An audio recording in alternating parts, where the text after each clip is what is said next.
Hi everyone, I'm going to talk you through some practice multiple choice questions for paper 1. So the first one here, this is about a decrease in wages for construction workers. Be careful here, it's a decrease, I would underline that. Would be most likely to. There might be a couple of answers which you think sound about right, but they want the one which is most likely to happen. Before we even look at that, let's just draw what a diagram would look like if we were showing the labour market for construction workers. So if we're trying to show the construction workers and we want to know the labour market, remember this axis, you can't buy people, you can only pay them a wage. So this doesn't say price, but it says wage rate here. And remember, this is quantity over here. This is your demand curve going downwards. And remember, labour is demanded by firms. And this is your supply curve shooting up into the sky. And labour is being supplied by workers, by people. They supply their labour to the market. And remember, we always have an equilibrium. And in this diagram, this gives us the equilibrium wage rate, so a little w, and the equilibrium quantity, where the quantity supplied of labour is equal to the quantity demanded of labour. So going over here, we've got to see which of these is most likely. Now, a shift in the demand curve for labour. If the demand curve for labour shifts, that means that at every wage rate, either more labour is demanded if it shifts to the right, or less labour is demanded if it shifts to the left. In this case, they're actually saying there's a decrease in wages. So this would actually move us along the demand curve. This is like when you're looking at a supply and demand diagram, if you have a change in the price, you move along the curve. The wage rate is on an axis. So if we have a decrease in wages, that would actually move us along the demand curve like this. So this is wrong. It won't cause a shift in the demand curve. The next one, an increase in house prices.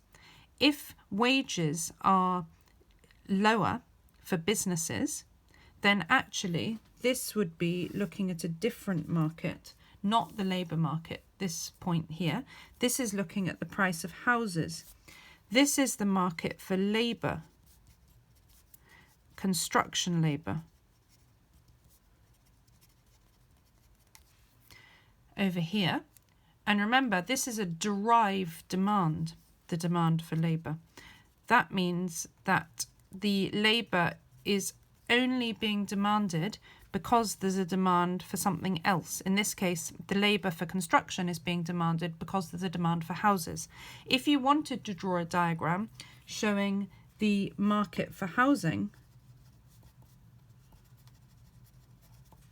that diagram would look like this. This would be a standard demand and supply diagram. Price, quantity, demand, supply.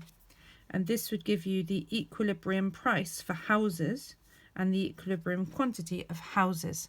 The big difference here, you have to be careful about which market you're looking at. Are you looking at the market for houses or are you looking at the market for construction labour? Different things and different labelling. Wage rate here, price here. So going back to this, if we have a decrease in the wages for construction workers, in the housing market and house prices, that would cause, if wages are lower, it would cause an increase in the supply of houses because it's cheaper for the firms to make the houses because they don't have to pay their workers as much. The increase in the supply for houses would cause a shift to the right because it's an increase to S1, an increase in the supply. And you can see here that actually that would cause the price to fall from P to P1 and quantity to go up from Q to Q1. So an increase in house prices, no. We can see that the price has actually gone down. So that's wrong. C, lead to more construction workers being employed. Yes. What will happen is that at the lower wage rate, you can see here, at a lower wage rate, there will be more workers employed. Employed means that they're being demanded by firms. The firms want them more. And you can see if we have a lower wage rate, say W1, if we want to find out how many employees are being demanded by firms, we just need to look at the demand curve, demand for labour, demand for these construction workers. So you just do the dotted line until you find your demand curve, which is here. Then you see what quantity that is, it's here. And we can see that the quantity has gone up when the wage rate is lower. Businesses, construction businesses, demand more labour when they have to pay the wages at a lower rate for their workers. So a decrease in wages for construction workers would be most likely to lead to more construction workers being employed. It looks as if this is the right answer. Let's check the last one just to be certain. So it would be most likely to lead to a reduce in the supply of houses.